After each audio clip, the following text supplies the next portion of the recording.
we are going to move on to our 6.8 item at 1 p.m. presentation by the Cobb Municipal Advisory Council, the Cobb Area Council, and we have Kathy McCarthy, and you can come join us up here for the presentation. And on your way up, I'll just explain that Johanna, our clerk, is reaching out to a lot of our advisory councils so they can come and give us a presentation and let us know what they're working on. Welcome, Kathy. Hi, thank you for having me. Sure.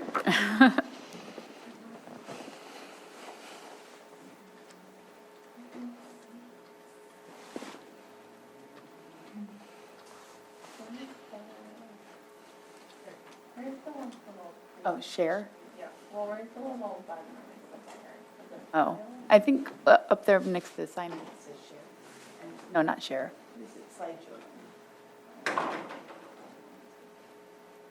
Grayed out. There you go. Oh. Yeah, it's grayed out.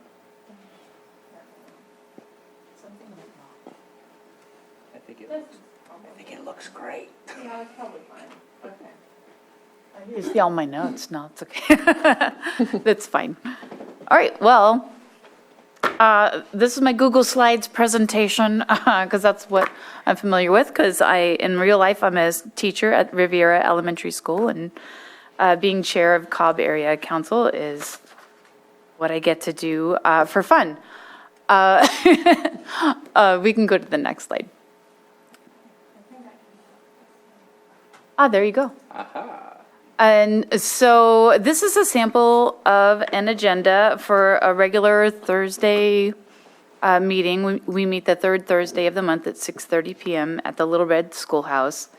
And so what I thought I would do is just kind of run through an agenda and tell you what we've been doing historically and what we're up to right now. And you can go ahead, next slide. This is our, the first couple of items, our roll call and the pledge, and then we approve our agenda and minutes. And I put this in there because I wanted to really just acknowledge that we've got this great, outstanding team of people that do volunteer every month and spend plenty of hours outside of these meetings on Cobb Area Council business. Currently, we have myself and Jake Strickler as our vice chair, Chris Nettles, our treasurer, Darlene Warner, our secretary. Joe Schneider is at large, and Mel McMurrin is our alternate. And our previous board members, I call them the Hall of Fame. As you can see, some pretty famous names there. Thank you, Jessica Peiska and Cindy Leonard, Frank Lincoln, Elliot Hurwitz, Gary Prather, Barbara Flynn, Ron Haskett, and Jessica Lytle. And we've had a quorum, to the best of my knowledge, at every meeting since 2016. We've received the Brown Act training in 2023. I wanted to point out that starting in May of 2020, during the shutdown, we moved to online public meetings in an effort to keep our community connected and well-informed. And as things began to open back up, we continued with a hybrid meeting format because we found that gave a lot more people access to the meetings. They could either Zoom, and then as we also live stream on Facebook, people could put comments, and we even had one community member posted to read comments on Facebook and ask the questions as they came up. So it's given a lot of people a chance to participate and see what's going on in our community. And I just also wanted to mention that there's just like this wide variety of people that come together to make this council. We have myself, there's business owners, a spiritual leader, someone's retired. We even have a former radio personality. So it's just, I don't know, it's an eclectic mix, but we all make it work together. The 640 item is like almost every meeting, Supervisor Pesca is able to come and give us some pertinent information about what she's been doing and address issues of interest to us in Cobb. It's been a really a meaningful dialogue that she has with us, and we appreciate that. She makes herself immediately accessible. You don't have to feel like, oh, this is something that she's saying to put me off. Like, she gives out her email address all the time. She's like, call me, email me, let me know what I can do to help. And it's funny, we put her kind of early in the agenda. I think she's going to leave and go home and be with her family, but she's dedicated and she sticks around every time, which we appreciate. She just seems like she either knows all the answers or knows how to find them appropriately. And she's our own natural resource. And I appreciate that she shares herself generously with us. After Supervisor Pyska's comments, we usually have Chief Paul Duncan come up with our fire season update. He keeps us informed of seasonal preparations and programs. He reports on active situations. There might be fire or a snowstorm. It's a couple times, then he was zooming in from an actual fire incident that they were on and letting us know what we should be aware of. He just continues to go above and beyond and communicate with our council and the rest of Cobb, and we appreciate that too. We've had several guest presenters. We've had folks from County of Lake come to present. Lars was there about Parks and Trails, Terry Logston recently, Maria Turner, Sheriff Howe, we all got to meet. We have our Cobb Mountain Water Department mixed some regular appearances. We've had representatives from PG&E and even Caltrans. I wanted to take a moment to just expound on that. Caltrans needed to do some bridge work on Highway 175, and it would basically sever our main artery while that construction's going on. And we were able to sit down with them and give them input, and they listened to our concerns about having our major thoroughfare impacted right in the middle of fire season. And as those conversations went on, they came back to tell us that our suggestions and our concerns have gone on to influence their policy and their project planning throughout California, throughout all of their plans that they're making in fire-prone areas. So I felt like here's just another way that little Cobb is able to make an impact in the rest of California and keeping other communities safe. This next month, we're having a business come to visit Open Mountain Energy, formerly Bottle Rock Power, so we get to learn a little bit more about what they're up to. We've had Lake County Broadband Services, Mandala Springs, just businesses will come and let us know what's going on and what's available to us. Other items of interest that have been presented were this incredible presentation about bark beetles and their impact on tree mortality. And one of our favorite conversations to have was the hazardous vegetation ordinance. When that was being drafted, we were able to put a lot of input into that ordinance. The 720 item, treasurer's report, and we have something unique here that you might not see in other advisory commissions, and that is somewhat of a significant budget. I'll just share this with you that at the April meeting, our operating budget was $22,585.61. In the past 30 days, we've paid rent at the hub, which I'll explain in a moment, and a water bill for $35.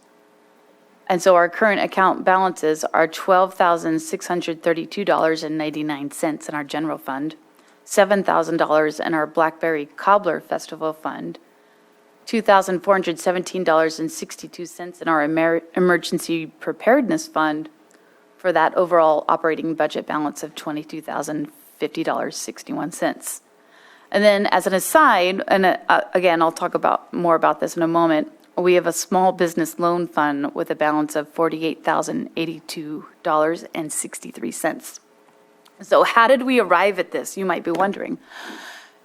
I think it kind of started with the Cobb Safe and Cobb Resilient workshops that we had in 2017, 18, 19.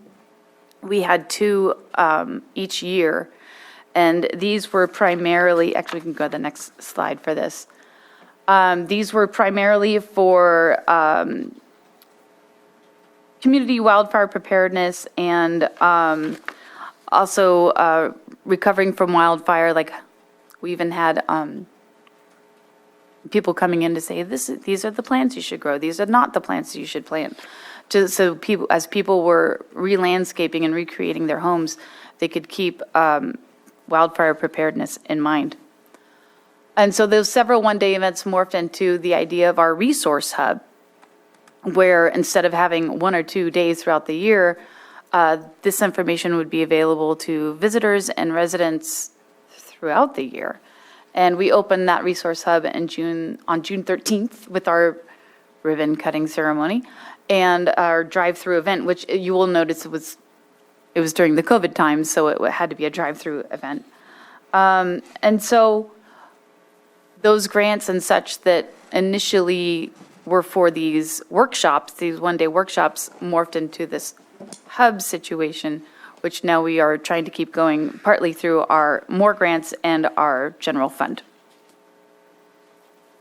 In the meantime, our Economic Development Committee, not only trying to drive our local economy, but also bring some fun back to Cobb, started a few projects. The first thing that we did was a T-shirt contest. You can see a picture of our T-shirt contest artists and winners. And those became shirts that folks, that we could actually farm out to our local businesses. People could buy some Cobb merchandise, and it would be something for our local businesses to have on hand and just, promote people coming in. You could find these at the coffee shop. You could find them at the grocery stores, both coffee shops, and I think we even had some at the gas station at one point. And anyway, that same summer, we had our Cobb Village Night, which coincided with National Night Out. And we had we convinced the coffee shop Mountain High to stay open. A little bit later, we had a little, I guess it was an open mic situation. The pizza parlor, they were running a special. Hardesters was just, reliable as usual. And we even brought in a local caterer who was vending some delicious things on the street there. And it was just to, generate people being in the neighborhood and hanging out. And the pizza place reported that night was its highest grossing evening since it had opened under new ownership. So it was pretty successful for a one-night event. Later that same summer, we launched our first Blackberry Cobbler Festival. We had hoped to have 500 people come to visit Whispering Pines Resort, and we estimated over 1,000 came that day. And so we sold more T-shirts, and we sold Blackberry Sundays, and we sold beer and wine. No, we didn't sell them. What's the term? Beer and wine had been donated to the cause. We had to skip 2 years because of the shutdown, and then we came back in 2022 at a larger venue. It was at the Mountain Meadows Resort. We estimated around 3,000 visitors came to Cobb that day. And people wanted to know, why are we doing all these things? We have our Explore Cobb website that, as you can see, lists local resorts and businesses available. And if you look at the next page, I'm going to read you a long statement. It's the purpose of the Blackberry Cobbler Festival and really the purpose of our Economic Development Committee. It allows the Cobb Area Council to continue offering support to the people of Cobb as well as local businesses, artisans, and community organizations. The festival provides a platform for Cobb community organizations to raise money for their individual projects. We showcase local businesses and artisans. The festival encourages our local businesses to create events in conjunction with the festival to create a community-wide celebration of what Cobb has to offer. By attracting visitors to Cobb Mountain for one more weekend this summer, the Cobb Area Council comes closer to our community development goal to improve the local economy and improve visibility of the Cobb area to the rest of the county. And then we can also use these funds for that wildfire preparedness program that we'd already started. Another source of our total assets comes from a grant for which we applied that funded this report called Cobb Mountain Regeneration After Catastrophic Wildfire. This was a grant from the Federal Home Loan Bank of San Francisco. The AHEAD grant was created for communities like ourselves recovering from disaster and ready to learn and grow from the experience. Our principal author was Elliot Hurwitz, and he was commissioned to do the research, write the report, and provide recommendations. One of the offshoots of this research was that we designed a low-interest loan program for our local businesses. Now, originally, it was intended just for Cobb business owners, but since the program is self-sustaining, as the loans are paid back, it seemed logical that we could open it up to the whole county. And that home loan program is managed by Jeff Lucas of Community Development Services. And the report, its recommendations, and information about the loan program are all available at cobbareacouncil.org, our website. Any questions so far? I didn't even stop for that. 725, the 725 item was some letters of report. Letters of support. This gives the Cobb Area Council the chance to support groups that are active throughout our community and the county. This gives us a communal gathering of voices to be heard by you, the Board of Supervisors. And in my opinion, it's the very fulfillment of our identity as an advisory council. We've written letters in regards to the County of Lakes USDA Service Forest Urban and Community Forestry Inflation Reduction Act grant. We've written letters in support of Friends of Boggs Mountain, the Cobb Mountain Lions Club, the Ziegler Springs Community Redevelopment Association, and we've even written letters not just in support of, but letters to the County Office of Emergency Services. Because what the Cobb Area Council has become is a wonderful place to exchange information, and it's given us this collective voice. And from time to time, as you can see, we've been able to use it.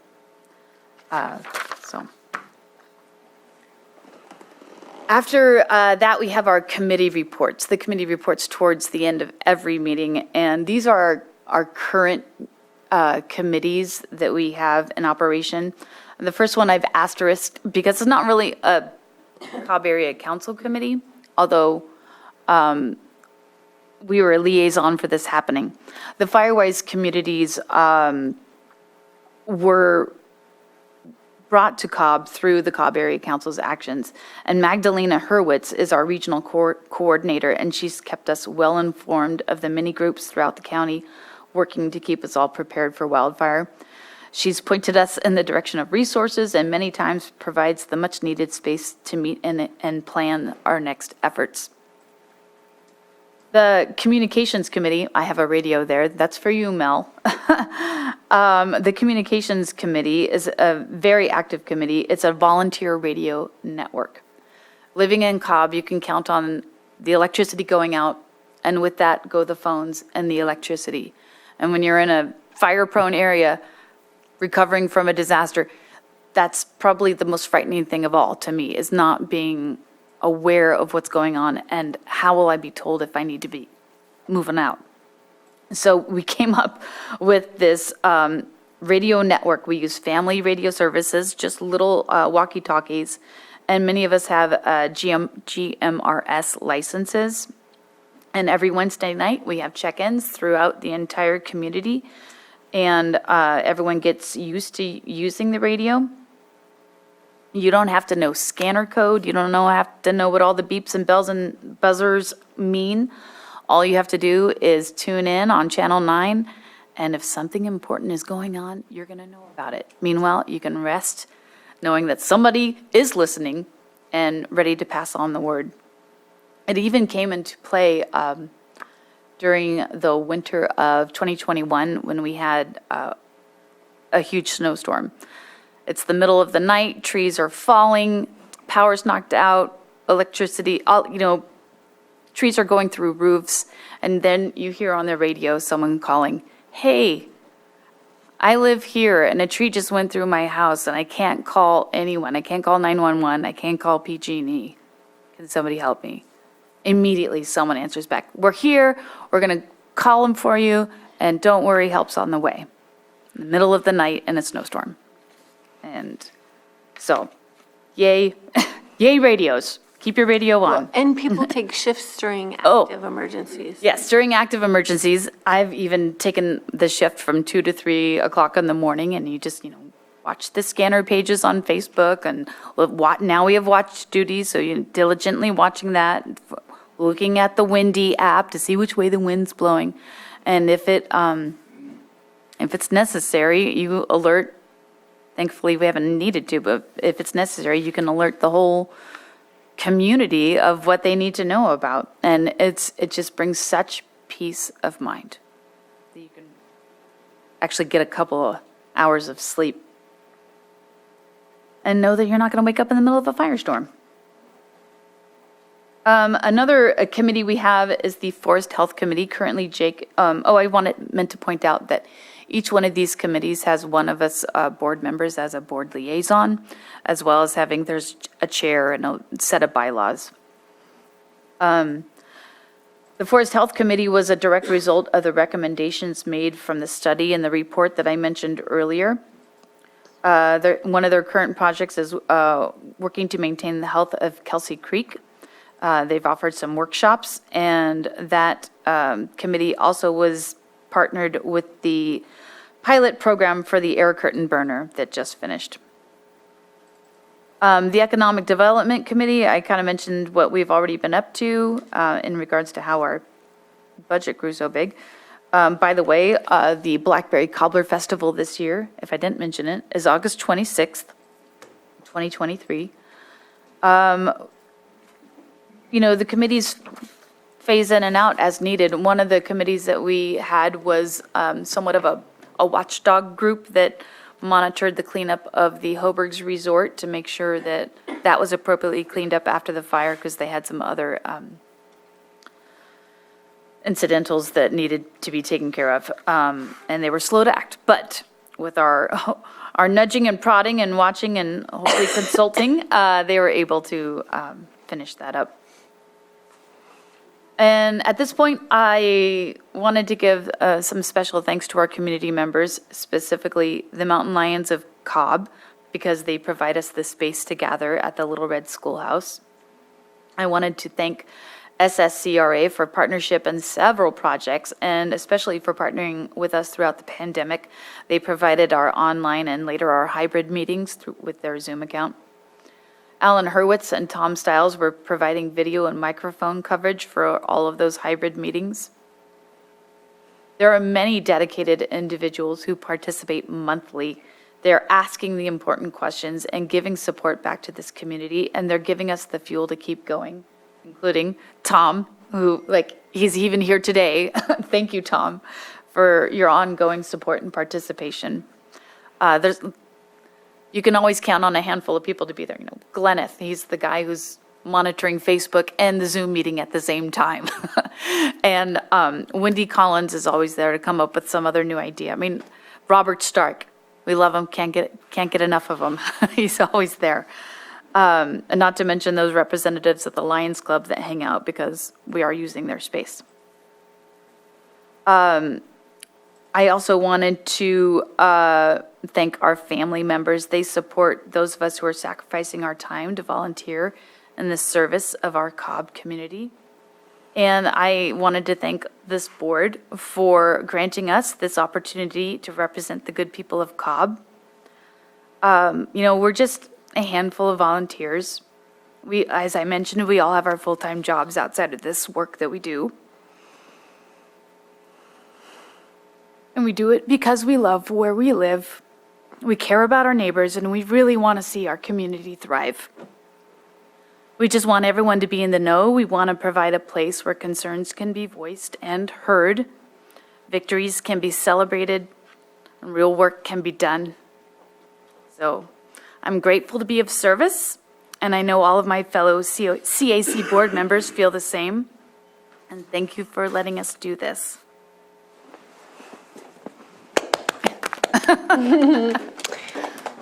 Thank you so much, Kathy, for everything that you do. And, you know, Kathy also lost her home in the Valley Fire, and that is where the Cobb Area Council came out of. We wanted to find a proactive way to rebuild our community, regenerate, and that has been the mission statement. It only took a matter of a few months to put this group together when we decided that that's what we wanted to do. And you've been a part of it the entire time. I think you were the first alternate? Were you the first? No, I was second, Oh, third second. alternate. Okay. But there's Ron. So she not only teaches, but she runs the show in Cobb, and really appreciative. If we didn't have volunteers like you stepping up, we wouldn't have made the progress that we have. So thank you so much. Many And hands. Many hands. And there just hasn't ever been anything like this before, this level of collaboration. People used to move to the hills to get away from everybody. And after the fire, it broke down all those walls and brought everybody together. And it is a very eclectic, dynamic group that we just don't see. It's very rare and it's very precious. So thank you. And I don't know if anyone has any questions or comments from the board. Sounds like Supervisor Spatier may. If I can get myself together here. Oh, yeah, you made me think of something, but go ahead. I'll let you speak to it. I have a feeling I might know what you're going to Okay. speak about. But it's just a question, and I don't have a town hall in the city of Clear Lake. There's obviously a city council for the area, so that's taken care of for the minutia of what's happening inside the city. One or two folks have approached me for the idea of a town hall, but not enough to necessarily say, let's go ahead and put a group together at this point in time. But do you ever connect with other town halls to see what they're doing? I'm just kind of curious, because I know it's healthy for us to leave the county and sure. connect with other county officials. Do town halls have any collaboration or discussions or dialogue to kind of see if there's anything they can steal from one another or just bounce ideas off one another? Just kind of checking in. Well, we were kind of born out of the Middletown area town hall. But I don't think there has been a formal relationship, but that's definitely, I think, an area we can improve upon. One of the things that we've tried to do with our Economic Development Committee was reach out to business associations. So we've reached out towards Middletown Area Merchants Association and the Kelseyville Business Association, and that Explore Cobb CA Facebook page, which was for the first year administrated by Abby Lou Productions. They've really fostered an incredible relationship for promoting each other's local economies. But no, we haven't really formally reached out to the other town halls. The radio network, however, is growing by leaps and bounds. There's a network in the upper lake, I guess, the other side of the lake, that's modeling itself after what we're doing here. And we have this, a Hidden Valley contingency going on. So as far as emergency communications and what we can do there, that is definitely something that's spreading out, but it hasn't been through the town hall. But I think an area for growth. And I might also say, I was telling Tom before the meeting, this is not the first advisory council that I've been on. When I was a teenager in the city of Vallejo, I served on the Youth Activities Commission for 2.5 years. So, in fact, I went back to look online to see if there's anything in the archives. It doesn't go back to 1990. But, you know, City of Clear Lake might look into that. But they're really, the town halls are really community-led. Yeah. And, you know, although supervisors are invited to speak and share at a certain segment, it is not something that, you know, we run or we do. It's, You know, I was thinking about the city of Paradise. They sent a contingency to visit us. right. That soon after their fire to see what kind of things we've been doing. And so it's really more like that shared identity that brought us together rather than any other form of collaboration. As former chair of the Cobb Area Council, Jessica Pyska, do you have anything else to add to that? Well, if you could just explain a little bit about the hub office. I know I yeah. took Supervisor Sabatier there once, but what the resources Yeah, are there I and think how I it's- skipped over those notes. Thanks for bringing it up. Yeah, so our hub is open a few days a week with, we have volunteers staffing it. And basically, you could go there, we have probably every piece of wildfire preparedness literature available in California, as well as landscaping advice, how to landscape appropriately and to make your home a defensible space. And then we even have a tool lending library. There's this particular tool called a polar bear. I always say it with a southern accent. I don't know why, a polar bear. And it's this tool that's specifically designed for getting rid of the Scotch broom that's so invasive. It just rips it out by the roots. It's super easy to use. It comes in different sizes. So you could go there, you could sign it out and borrow it. You could also purchase a radio if you were wanting to be part of our volunteer radio network. We've also used this space for committee meetings. And I can't think now what else. the disaster preparedness. Yeah, all the disaster Storage is preparedness. there. Yeah, Go bags, if anyone needs any of those things. And it's run by volunteers, completely. Or staffed by volunteers. staffed by volunteers. A few days a week. Yeah. There was a change in the schedule at some time back, so I'd had certain days memorized. Now I don't know what they are. I will have to look it up. Thank you so much. Supervisor Crandall? How recent was that meeting with the Paradise Group? It was maybe a year after the fire, so, their fire. You did a tour around with them. They weren't really officially put together as an advisory council, but they reached out to the Cobb Area Council for just some ideas, and so Well, it we made a difference because I went out there last month when I think I talked about it in my report. Paradise, that group, they lost their in their POA or whatever the case may be in that town. They had an actual golf course and then a golf store and stuff, like that. And now they do their town halls out of what used to be the golf store. Oh, wow. Yeah, it's a club, or it was a golf clubhouse, and then there's a store where they sell the disc golfs, and the disc golf area is like really sought out, and they have their town halls right there, and it's Paradise Town Hall, and I think that might have some connection. Yeah, it's cool. I know, it had just come up in somebody's Facebook memories. Remember 2 or 3 years ago this happened? Time flies. I don't know how long it's been now. Do we have any comments from the public?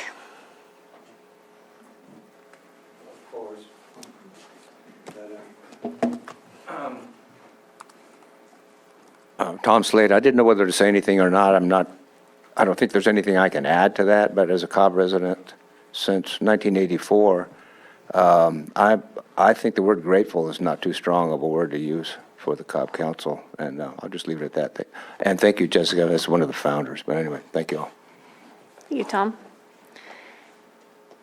Anyone else in the chambers? I'm not sure. Let me check the Zoom room. I was just going to add that this month, June, will be our first time using the PEG TV program. I can't get the whole mouthful now that I'm at the end of this, but so we'll be able to have our meetings Zoomed. We'll continue to do Facebook streaming live. They'll be, I guess, on the TV as well, which is frightening to me, be on TV. And then all these meetings will be uploaded to the county's YouTube channel and the PEG TV YouTube channel, and it's going to be fantastic. We're going to have microphones and cameras. For the 7-year anniversary. What's that? It's a 7-year anniversary too from June. Oh. This month. Okay. Okay, so I don't see any hands up in the Zoom room. So I will just close public comment. If there's any final, Supervisor Green? Yeah, just wanted to thank you for coming and sharing this. Quite a lot to digest. Yeah. And it gives some good ideas what some of our other advisory councils might be able to tackle, but it also highlights you use a lot of volunteers, and you have special events, and you have a budget. And so, and you have some gathering places, a sense of community, and some of our other areas may struggle with some of that. So I definitely am going to share this with our advisory council in Scotts Valley. We don't have many of those things, and we're still trying to find our way. We'll point out that this Sunday, they're doing a Neighbor Fest event on the straightaway on Scotts Valley Road, so there would be some opportunity to network there. But I just want to highlight, I'm super, super impressed. And I'm also going, wow, how would I even begin to approach doing something like this with the community as it exists in my area? And I also want to thank Chair Pyska. I see her leadership has definitely paid dividends in CAC, and I think that will continue to yield good fruit for you. So super excited to see the community rally together and keep up that good work. Thank you. I think you can be not just developing your own community, but I think you can be advising other people around the county. And yeah, this is tough, but it can be done. Time and effort. Time and effort and a lot of great volunteers. Yes. Yeah, A lot of them. I just want to say, yeah, it's the volunteers, it's the boots on the ground. You know, everybody who's doing this. Obviously, we have our advisory councils in Middletown, and yeah, it was neat to see the Cobb Area Council, you know, come to fruition. I attended some of the meetings up there too. You know, I've been there for different items, sometimes good, sometimes bad, but I've been there. But all good stuff, great attendance. You know, the Little Red Schoolhouse there obviously is a place that, whether it's a disaster or anything else, people know that they can go. I've picked up PSPS packets there or other things at different times, so I think the coordination is great. I know you guys, even the Cobb, has, in the early on, had done some stuff down at the event center when everything was rebuilding down at Twin Pine, and, you know, so just great community event stuff, but can't tell you how much you're appreciated, all the volunteers that have helped throughout the years and throughout the county. So it is something we're always looking for community members on committees or other things like that, but it's the public folks that just step up when you need to step up. So thank you. You're much appreciated. Thank you very much. And everybody, I'm not, You know, and- you're here on behalf of the Cobb area, so all of Cobb, thank you. All of Cobb. And I feel like, again, there's other people I should have mentioned. We do have this whole contingency of people who love Cobb that don't live here full-time, are part-time residents. This is their second home, their vacation home, or what have you. But even the Blackberry Cobbler Festival, there was a whole army of folks that came in, and, you know, even though this is their vacation, they came in, volunteered, and helped as much as they could. And they've stood by us through storms and fires and good times and bad, and they've been integral in our community, and they're the people we love. They're Oh, yeah. welcomed by the community? Oh, yeah. Yeah. Go figure. Well, and that's really one of the reasons why the hybrid meeting option continues, because there's so many people that own property but don't live there and they want to participate. Yeah. Also want to highlight a correlation to a lot of the names that you put up there, Magdalena, Elliot, all the folks, Tom, everybody, Lake County Risk Reduction Authority. A lot of those same names you see at the Cobb Area Council have been from day one with the RA, whether just participants through their communities, their organizations, and they continue to do that with the Fire Safe Council, everything else. So those names Yes. are all over. Yes. And I'm glad some of them get to say no sometimes because they got enough on their plates. So, yeah. Well, they sent me here, so. Well, that is one of the wealths of Lake County, is our army of volunteers that show up over and over. So thank you, Kathy. Sure. Thank you for coming today. Sure. And See you good job soon. being the first one. Good Oh. job. They gotta, you set the bar pretty Bar high is there. high now. for our- Thank you so much.